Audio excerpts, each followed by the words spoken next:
Nós já fizemos um vídeo falando sobre os easter eggs escondidos em Minions e Monstros, mas esse longa tem tantos detalhes que ainda temos muito do que falar. Será que você percebeu essas coisas escondidas no novo filme de Minions, que já está sendo considerado por muitos como o melhor de toda a franquia? Minions e Monstros é uma grande carta de amor para a história do cinema, e por isso, o que mais vemos aqui são referências a longas clássicos e atores que marcaram gerações. Vemos isso desde o início, quando um grupo de pessoas entra em uma exposição focada no cinema, e é aqui que vemos várias dessas homenagens. Uma delas é a estátua do Bruce Lee, o artista marcial mais famoso de toda a história, também muito conhecido pelos seus incríveis filmes de ação. Outro ator bem importante que aparece em forma de estátua é o Keanu Reeves. Mas um detalhe legal é que essa estátua representa Neo, o personagem que ele interpretou em Matrix, de 1999. Esse filme foi um marco da cultura pop, e até hoje é a principal influência para muitas outras obras de ficção científica, sejam filmes, jogos, livros ou histórias em quadrinhos. Incrível, né? Mas estamos apenas começando, porque esses são os novos 22 detalhes e easter eggs que você perdeu em Minions e Monstros. Fica ligado porque tá começando agora mais um Team Vídeo cheio de novidades.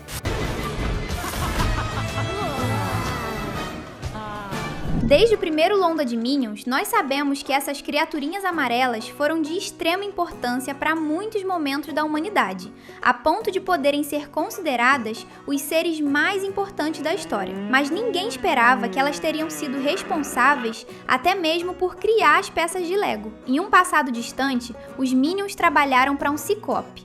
Numa tentativa de agradá-lo, James, o Minion principal desse filme, criou algumas peças que são idênticas às peças de Lego. Como isso aconteceu há muitos séculos no passado, quer dizer que James inventou as peças de Lego muito antes de elas serem lançadas oficialmente, em 1949. E como se isso já não fosse incrível, o Ciclope pisa nessa peça de Lego e sente muita dor.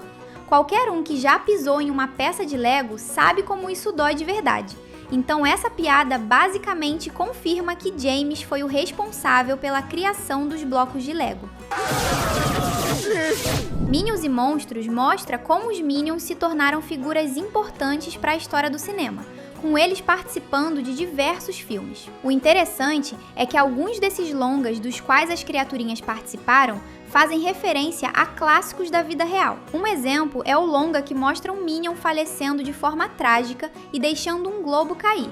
Isso é uma homenagem a Cidadão Kane, de 1941. É engraçado como muita gente vai entrar em contato pela primeira vez com esses filmes antigos através de Minions e Monstros. Hora de voltar para a exposição que aparece no início da história, porque tem outra celebridade que aparece lá. Trata-se de um velho preso em uma caixa de vidro, chamado George Lucas. Caso você não saiba, esse é o diretor, roteirista e produtor que criou Star Wars, uma franquia iniciada em 1977 e que desde então se tornou uma das criações mais famosas da cultura pop, ganhando novos filmes até os dias de hoje. O mais legal é que o verdadeiro George Lucas participou de Minions e Monstros para dar voz à sua versão animada. Nessa mesma exposição, também tem um avião todo estranho, amarrado em si mesmo como se fosse uma corda. Antes que você pense, isso não se trata de uma arte moderna ou coisa do tipo. Na realidade, esse é o avião que aparece no pôster de Apertem os Cintos, o piloto sumiu, Airplane, um filme que está sendo referenciado nessa exposição por ser um clássico entre as paródias de comédia.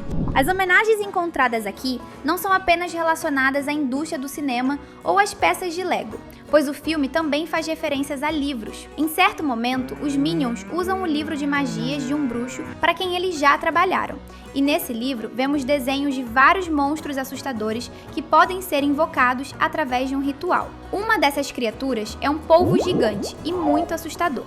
No entanto, quando esse monstro é invocado, é revelado que ele é bem pequeno e fofo.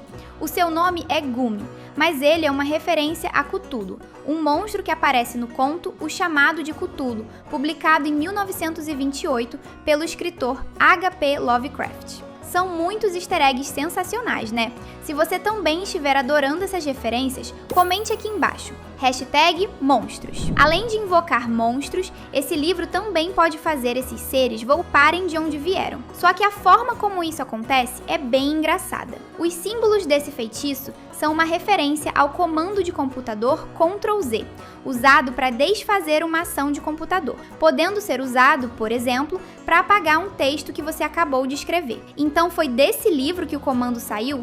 Os Minions realmente estão por trás de tudo. Os Minions adoram fazer coisas engraçadas, e dá pra perceber isso desde o primeiro Meu Malvado Favorito. Em uma cena do novo filme, um deles aparece lendo um livro, só que tem 2 detalhes muito engraçados sobre isso. O primeiro é que esse livro está sendo lido ao contrário. O segundo detalhe é que o livro que está ao contrário não é apenas um livro genérico que sequer existe na vida real. Na verdade, assim como o Chamado de Cthulhu, ele é outro clássico da literatura chamado Moby Dick. Antes mesmo de o filme começar de verdade, já ocorrem referências muito interessantes.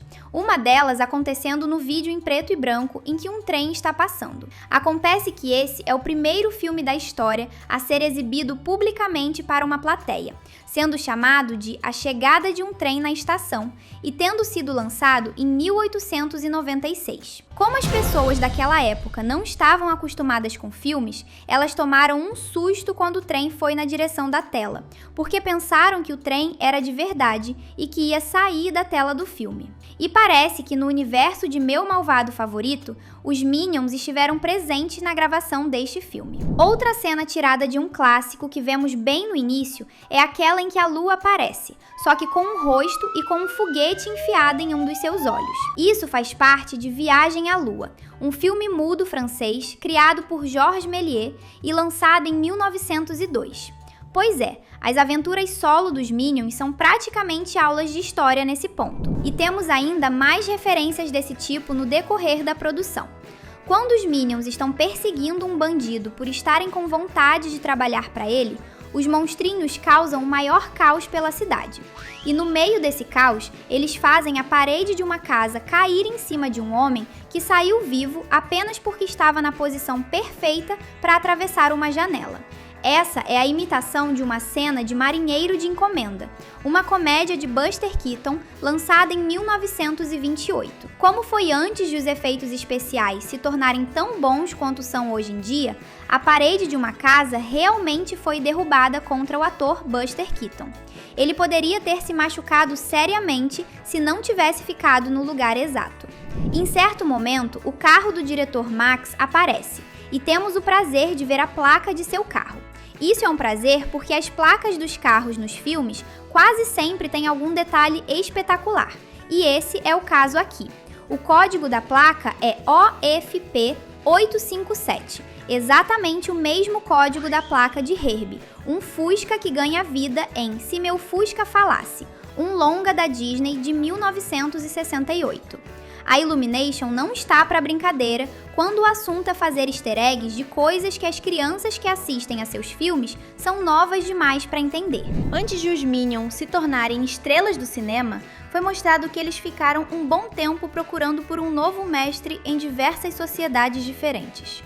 Um dos lugares que eles parecem ter frequentado foi o Império Maia, uma das sociedades mais avançadas que existiu no passado do continente americano. No entanto, parece que os Minions estavam completamente sozinhos quando passaram por esse lugar e falharam em encontrar um líder por ali, indicando que o Império Maia já havia chegado ao seu fim quando os monstrinhos passaram por lá. Mas talvez eles já tenham se aventurado por ali no passado, vai saber. Já pensou ter sempre conteúdo novo sobre animações no seu feed? É só se inscrever no canal e ativar o sininho. Uma das coisas que faz Minions e Monstros ser uma obra incrível está na forma como o filme faz piadas que só adultos e pessoas que entendem de história conseguem entender. Há um momento em que policiais estão jogando bebidas no esgoto. Quem não sabe como os Estados Unidos funcionavam em meados de 1920 não entendeu nada dessa cena. Mas quem tem o maior conhecimento sobre esse assunto vai ter percebido que eles estão jogando fora bebida alcoólica, pois bebidas alcoólicas não eram permitidas nos Estados Unidos durante essa época. Nessa mesma cena, vemos outro fato histórico sendo referenciado, quando várias mulheres saem andando com cartazes dizendo "Voto para mulheres". Isso é um protesto feito com o objetivo de permitir que as mulheres tenham o direito de votar. Infelizmente, era ilegal para mulheres votar nos Estados Unidos e em muitos outros países nessa época, algo que mudou com o tempo através de movimentos que lutavam pelos direitos femininos. É bem legal que Minions e Monstros coloquem esses pequenos momentos que nos lembram que o mundo melhorou muito de lá pra cá. Os Minions demoram um pouco para vestir seus macacões incríveis, mas era óbvio que isso precisava acontecer hora ou outra. O curioso é que dessa vez eles pegaram seus macacões de uma loja de luxo. Ou seja, essas peças de roupa bem simples devem custar bem caro. Bem, até que faz sentido, porque essas roupas precisam ser bem resistentes para serem usadas pelos Minions, que estão sempre se metendo em todo tipo de aventura perigosa. Quando os Minions se tornam um sucesso mundial, eles ganham diversos produtos, como bonecos e bichinhos de pelúcia. Sim, igual ao que aconteceu na vida real após o sucesso de Meu Malvado Favorito. Também vemos uma placa temática dos Minions, onde está escrita a palavra Books, que significa livros em inglês. Logo, quer dizer que existem livros sobre os Minions nesse universo. Será que os livros foram escritos por eles ou por escritores contratados para escrever aventuras sobre os Minions? Bem, do jeito que James é um baita artista, é fácil acreditar que ele escreveu esses livros. O Ed foi uma adição bem legal ao elenco de Minions, especialmente por ele ter problemas de audição e precisar se comunicar por sinais, o que adiciona uma inclusão muito bacana à franquia. Por sinal, a introdução dele também conta com um easter egg. Após ter sido coberto por destroços, a mão dele se levantou do nada, assim como ocorre em diversos filmes de terror. Todos esses easter eggs são incríveis, mas a melhor parte é o final dele, principalmente porque em outro vídeo sobre Minions e Monstros, a gente desvendou o que ia acontecer antes mesmo de o filme ser lançado. Toda essa aventura pode ter sido incrível, mas no final foi revelado que toda essa história era apenas um filme dirigido pelos Minions, com todos os personagens, como o Ciclope, o diretor Max e o Gooby,